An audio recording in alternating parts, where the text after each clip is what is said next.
Good morning, everybody. Today is July 20th, actually, 2019, and I just want to post a little video on my lab results from yesterday, from last week on the 14th, and what I got in store for me today. Well, as everybody knows, I had the thiolene medications I had to take for a week, and when we first asked the labs for my results, they told me that they are held for access by doctors only. So it was the first time in all these years that I was basically restricted to get my lab results.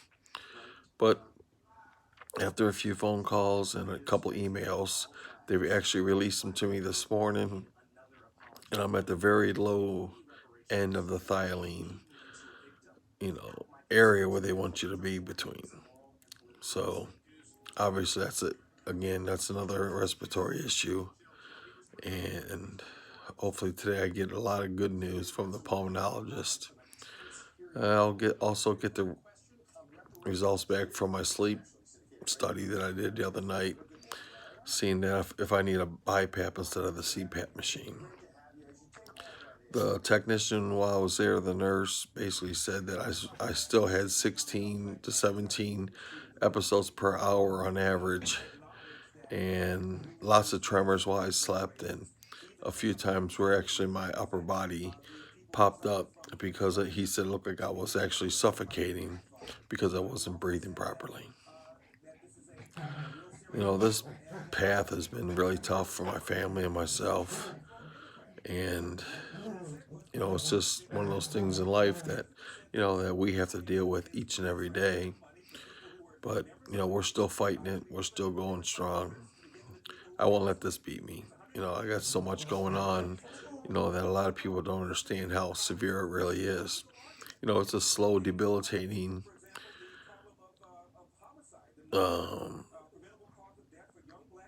I guess, condition that we're going through. Sorry, I really forget what words go in place things to me less. All jokes aside, hopefully one day, even if it's 10 years from now and, something happens to me, they find a cure for the different things that are out there when it comes to mitochondrial disorders, and others in the future will be taken care of with this. This coming Sunday on July 22nd, I'm doing the Easter Seals Walk with me at the Toledo Zoo. And I would love for everybody to come out and support me, support my family. It's a 2-mile walk, which, as you all know, on May 19th, I did a 1-mile walk for United Mitochondrial Disease Foundation in Columbus, Ohio, the Energy for Life walk. It might have took me the longest to finish the race. Well, not race, but just the walk itself. 49 minutes is a long time to walk a mile. But, one of my best friends I've known for my entire life, and my son and daughter and my daughter's friend walked with me. And my wife was right there at the finish line videotaping my finish. Also had a couple of the superheroes and Disney princesses clapping for me when I finally finished. It was a big accomplishment for me, for my family. I just want to show my family that I have the strength to carry on, and I do it all for them. It wasn't for Teresa and the kids, I would have gave up years ago. Wouldn't have been worth the fight and the aggravation and the testing and the labs and the medications. Now I'm up to 44 different pills, supplements, and vitamins each and every day. And if I do have this capillary leakage going on, that'll be an additional 2 more medications that I'll be on. When they said I might have that Clarkson syndrome, which I'm hoping it comes back negative, I don't know. I'll find out today. That'll be the first positive news I've heard in a long time, because again, there's only 34 known cases ever in the United States about Clarkson disease. But they say it could be the cause of all my compartment syndromes, because all 12 of them, none of them happen with exertion or crushing blows or car accidents. And it's a long, scary road we've been on. You know, our journey has been very bleak, very dark, and you know, I hear a lot about, you know, people saying how there's worse things out there. Your family will get over things. Your kids will eventually get over it. But I also hear people telling me, can I donate to their dog's GoFundMe page because they want to get their dog cremated, donate to vacations, donate to dances, donate to gymnastics classes. And you know me, I'm the stupid one.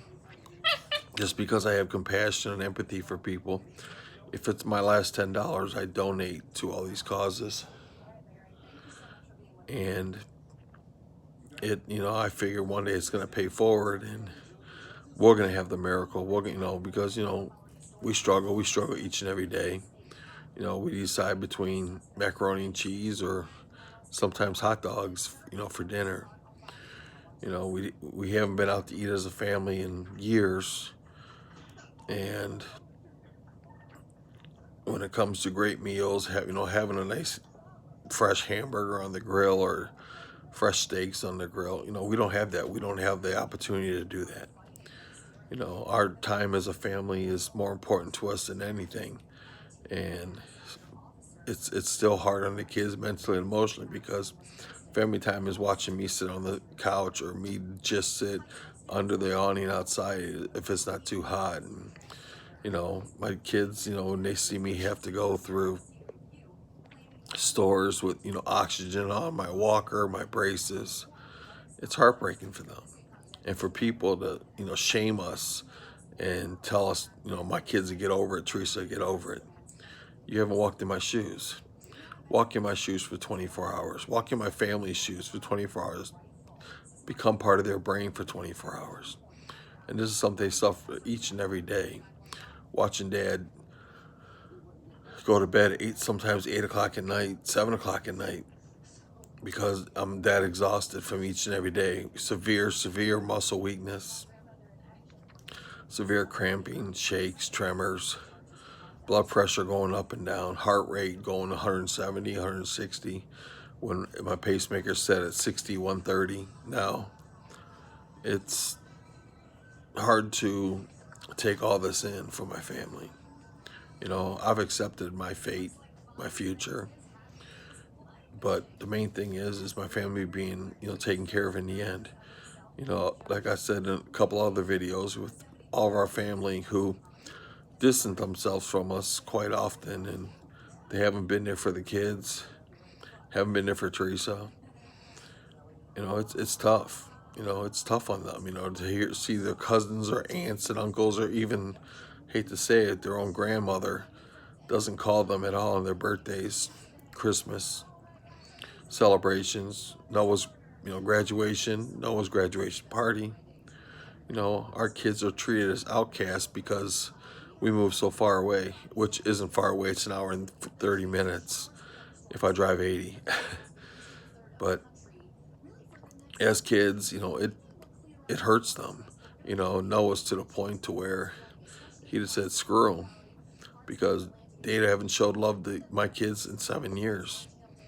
And it's a shame. You know, we run to Cleveland for birthdays, illnesses, baptisms, graduations. You know, we've gone to Cleveland over 100 times in the last 7 years, if not more, for all this. And we've had actually family out here total, and I think I've counted, it's been 26 times total between two huge families. You know, one has 10 brothers and sisters, one has 5 brothers and sisters, and none of them come. So, and then, you know, I want to say thank you to all my new friends, my Facebook friends, my neighbors. You guys have been the ones who have been there for us for a very long time. My old high school friends that I've been around forever, who still speak to me every day. It goes a long way with us. So, in ending, I'll post another video today, update after my appointment. And God bless, and hug your wife and children or husband and children today, and just let them know how much you love them. Thank you.